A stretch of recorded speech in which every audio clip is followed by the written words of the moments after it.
Paper 88. Fetishes, Charms, and Magic. The concept of a spirit's entering into an inanimate object, an animal, or a human being is a very ancient and honorable belief, having prevailed since the beginning of the evolution of religion. This doctrine of spirit possession is nothing more nor less than fetishism. The savage does not necessarily worship the fetish. He very logically worships and reverences the spirit resident therein. At first, the spirit of a fetish was believed to be the ghost of a dead man. Later on, the higher spirits were supposed to reside in fetishes. And so the fetish cult eventually incorporated all of the primitive ideas of ghosts, souls, spirits, and demon possession. 1. Belief in fetishes. Primitive man always wanted to make anything extraordinary into a fetish. Chance, therefore, gave origin to many. A man is sick, something happens, and he gets well. The same thing is true of the reputation of many medicines and the chance methods of treating disease. Objects connected with dreams were likely to be converted into fetishes. Volcanoes, but not mountains, became fetishes. Comets, but not stars. Early man regarded shooting stars and meteors as indicating the arrival on Earth of special visiting spirits. The first fetishes were peculiarly marked pebbles, and sacred stones have ever since been sought by man. A string of beads was once a collection of sacred stones, a battery of charms. Many tribes had fetish stones, but few have survived, as have the Kaaba and the stone of scone. Fire and water were also among the early fetishes, and fire worship, together with belief in holy water, still survives. Tree fetishes were a later development, but among some tribes, the persistence of nature worship led to belief in charms indwelt by some sort of nature spirit. When plants and fruits became fetishes, they were taboo as food. The apple was among the first to fall into this category. It was never eaten by the Levantine peoples. If an animal ate human flesh, it became a fetish. In this way, the dog came to be the sacred animal of the Parsees. If the fetish is an animal and the ghost is permanently resident therein, then fetishism may impinge on reincarnation. In many ways, the savages envied the animals. They did not feel superior to them and were often named after their favorite beasts. When animals became fetishes, there ensued the taboos on eating the flesh of the fetish animal. Apes and monkeys, because of resemblance to man, early became fetish animals.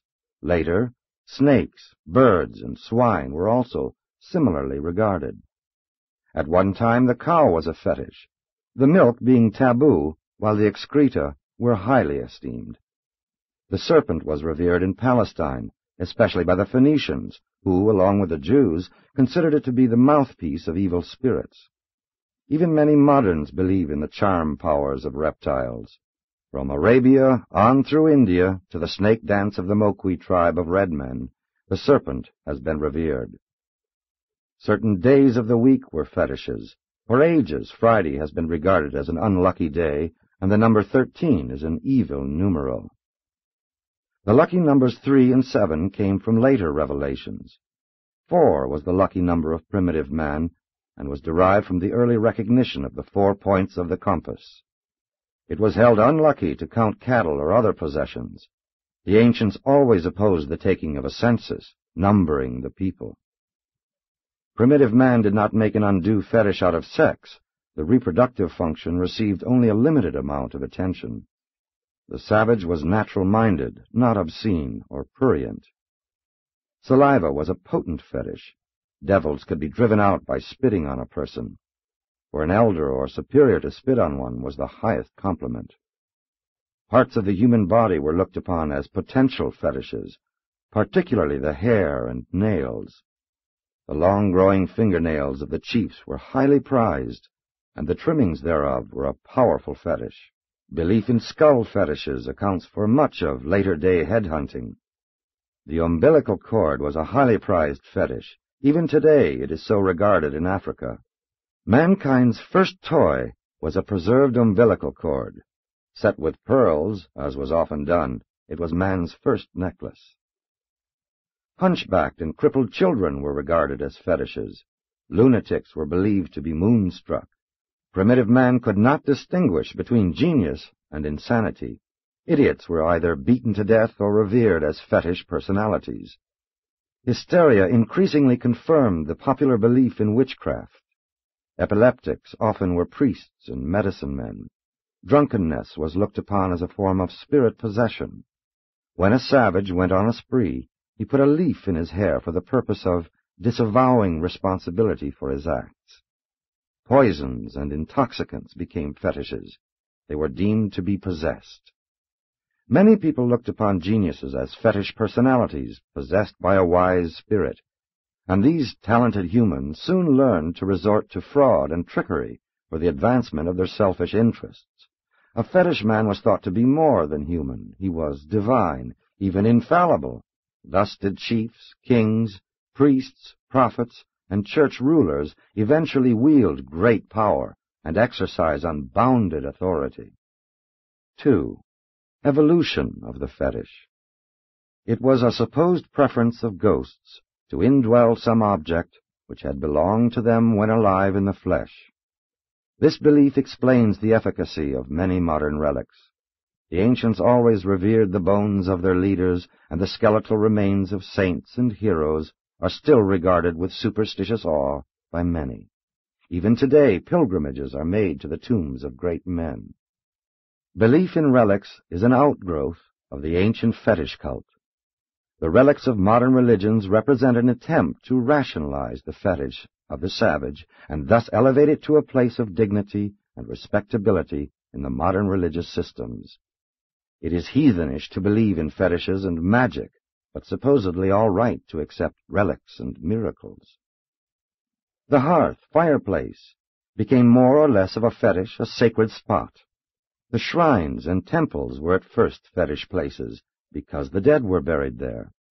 The fetish hut of the Hebrews was elevated by Moses to that place where it harbored a super-fetish, the then existent concept of the law of God. But the Israelites never gave up the peculiar Canaanite belief in the stone altar. And this stone which I have set up as a pillar shall be God's house. They truly believed that the spirit of their God dwelt in such stone altars, which were in reality fetishes. The earliest images were made to preserve the appearance and memory of the illustrious dead. They were really monuments. Idols were a refinement of fetishism. The primitives believed that a ceremony of consecration caused the spirit to enter the image. Likewise, when certain objects were blessed, they became charms. Moses, in the addition of the second commandment to the ancient Dalmatian moral code, made an effort to control fetish worship among the Hebrews. He carefully directed that they should make no sort of image that might become consecrated as a fetish. He made it plain, "You shall not make a graven image, or any likeness of anything that is in heaven above, or on the earth beneath, or in the waters of the earth." While this commandment did much to retard art among the Jews, it did lessen fetish worship. But Moses was too wise to attempt suddenly to displace the olden fetishes, and he therefore consented to the putting of certain relics alongside the law in the combined war altar and religious shrine, which was the ark. Words eventually became fetishes, more especially those which were regarded as God's words. In this way, the sacred books of many religions have become fetishistic prisons, incarcerating the spiritual imagination of man. Moses' very effort against fetishes became a supreme fetish. His commandment was later used to stultify art and to retard the enjoyment and adoration of the beautiful. In olden times, the fetish word of authority was a fear-inspiring doctrine, the most terrible of all tyrants which enslave men. A doctrinal fetish will lead mortal man to betray himself into the clutches of bigotry, fanaticism, superstition, intolerance, and the most atrocious of barbarous cruelties. Modern respect for wisdom and truth is but the recent escape from the fetish-making tendency up to the higher levels of thinking and reasoning. Concerning the accumulated fetish writings, which various religionists hold as sacred books, it is not only believed that what is in the book is true, but also that every truth is contained in the book. If one of these sacred books happens to speak of the earth as being flat, then for long generations, otherwise sane men and women will refuse to accept positive evidence that the planet is round. The practice of opening one of these sacred books to let the eye chance upon a passage, the following of which may determine important life decisions or projects, is nothing more nor less than errant fetishism. To take an oath on a holy book or to swear by some object of supreme veneration is a form of refined fetishism. But it does represent real evolutionary progress to advance from the fetish fear of a savage chief's fingernail trimmings to the adoration of a superb collection of letters, laws, legends, allegories, myths, poems, and chronicles, which, after all, reflect the winnowed moral wisdom of many centuries, at least up to the time and event of their being assembled as a sacred book. To become fetishes, words had to be considered inspired, and the invocation of supposed divinely inspired writings led directly to the establishment of the authority of the Church, while the evolution of civil forms led to the fruition of the authority of the state. 3. Totemism. Fetishism ran through all the primitive cults, from the earliest belief in sacred stones, through idolatry, cannibalism, and nature worship to totemism. Totemism is a combination of social and religious observances. Originally, it was thought that respect for the totem animal of supposed biologic origin ensured the food supply. Totems were at one and the same time symbols of the group and their god. Such a god was the clan personified. Totemism was one phase of the attempted socialization of otherwise personal religion. The totem eventually evolved into the flag or national symbol of the various modern peoples. A fetish bag, a medicine bag, was a pouch containing a reputable assortment of ghost-impregnated articles, and the medicine man of old never allowed his bag, the symbol of his power, to touch the ground. Civilized peoples in the 20th century see to it that their flags, emblems of national consciousness, likewise never touch the ground. The insignia of priestly and kingly office were eventually regarded as fetishes, and the fetish of the state supreme has passed through many stages of development. From clans to tribes, from suzerainty to sovereignty, from totems to flags, fetish kings have ruled by divine right, and many other forms of government have obtained. Men have also made a fetish of democracy, the exaltation and adoration of the common man's ideas, when collectively called public opinion. One man's opinion, when taken by itself, is not regarded as worth much, but when many men are collectively functioning as a democracy, this same mediocre judgment is held to be the arbiter of justice and the standard of righteousness. 4. Magic. Civilized man attacks the problems of a real environment through his science. Savage man attempted to solve the real problems of an illusory ghost environment by magic. Magic was the technique of manipulating the conjectured spirit environment, whose machinations endlessly explained the inexplicable. It was the art of obtaining voluntary spirit cooperation and of coercing involuntary spirit aid through the use of fetishes or other and more powerful spirits. The object of magic, sorcery, and necromancy was twofold. 1. To secure insight into the future. 2. Favorably to influence environment.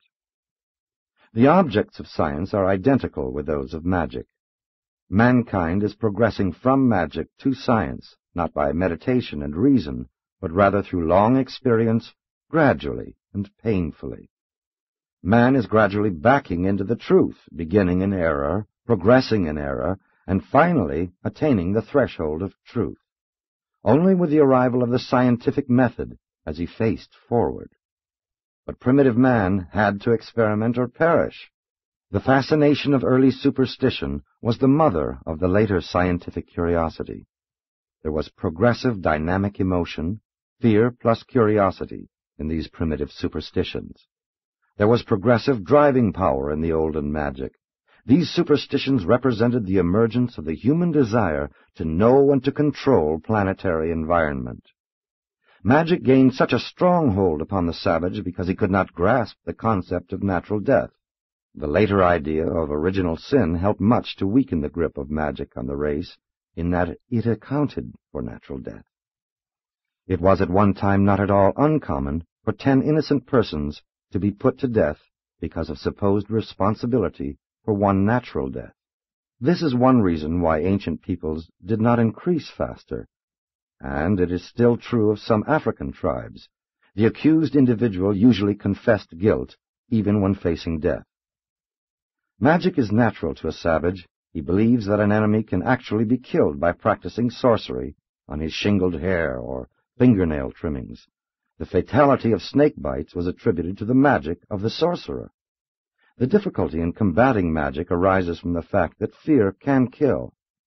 Primitive people so feared magic that it did actually kill, and such results were sufficient to substantiate this erroneous belief. In case of failure, there was always some plausible explanation.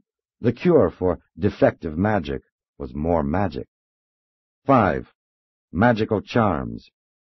Since anything connected with the body could become a fetish, the earliest magic had to do with hair and nails. Secrecy attendant upon body elimination grew up out of fear that an enemy might get possession of something derived from the body and employ it in detrimental magic. All excreta of the body were therefore carefully buried.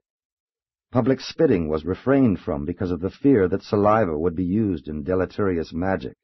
Spittle was always covered.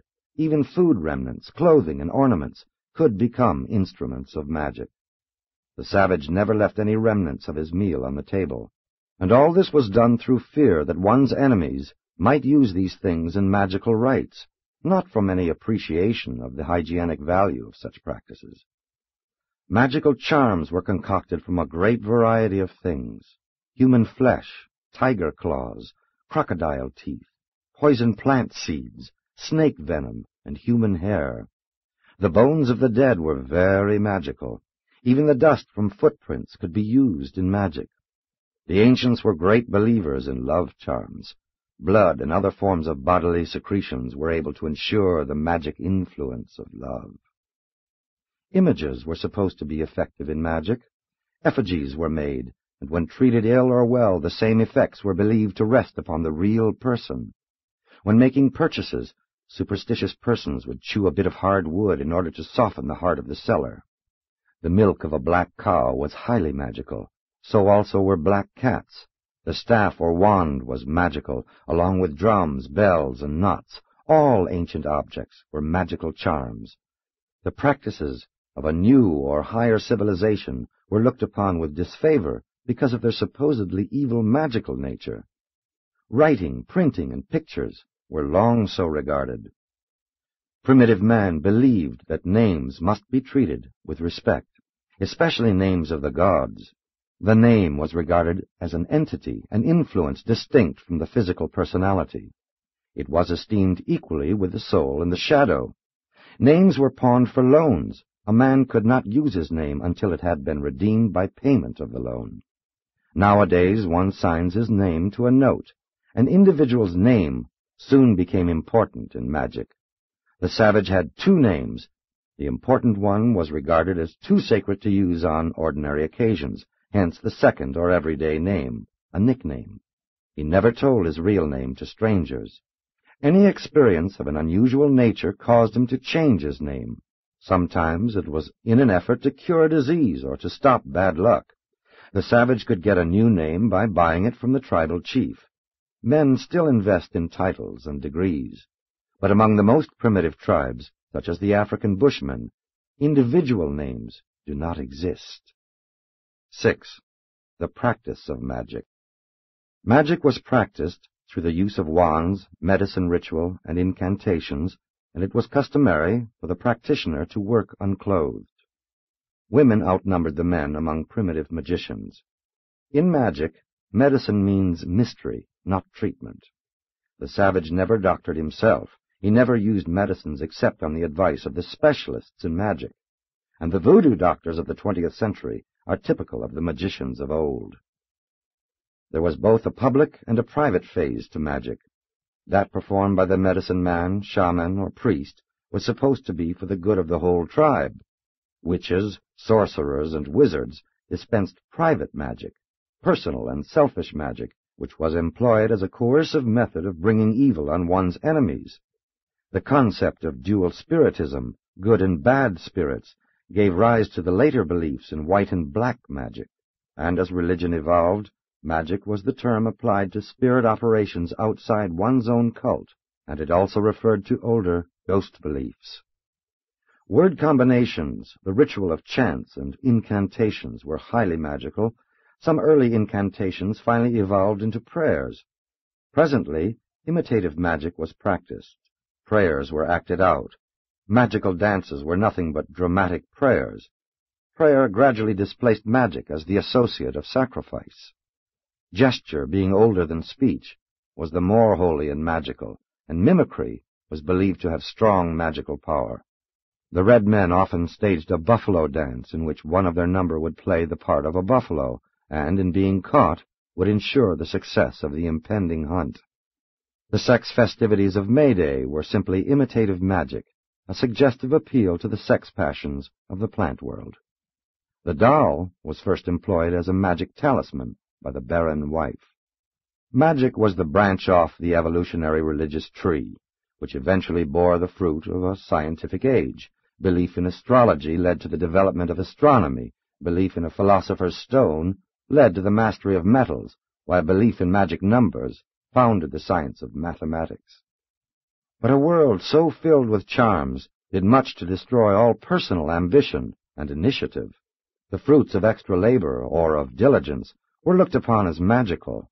If a man had more grain in his field than his neighbor, he might be haled before the chief and charged with enticing this extra grain from the indolent neighbor's field. Indeed, in the days of barbarism, it was dangerous to know very much. There was always the chance of being executed as a black artist. Gradually, science is removing the gambling element from life, but if modern methods of education should fail, there would be an almost immediate reversion to the primitive beliefs in magic. These superstitions still linger in the minds of many so-called civilized people. Language contains many fossils which testify that the race has long been steeped in magical superstition, such words as spellbound, ill-starred, possessions, inspiration, spirit away, ingenuity, entrancing, thunderstruck, and astonished. And intelligent human beings still believe in good luck, evil eye, and astrology. Ancient magic was the cocoon of modern science, indispensable in its time, but now no longer useful. And so the phantasms of ignorant superstition agitated the primitive minds of men until the concepts of science could be born. Today, Urantia is in the twilight zone of this intellectual evolution. One half the world is grasping eagerly for the light of truth and the facts of scientific discovery, while the other half languishes in the arms of ancient superstition and but thinly disguised magic. Presented by a brilliant evening star of Nebadon.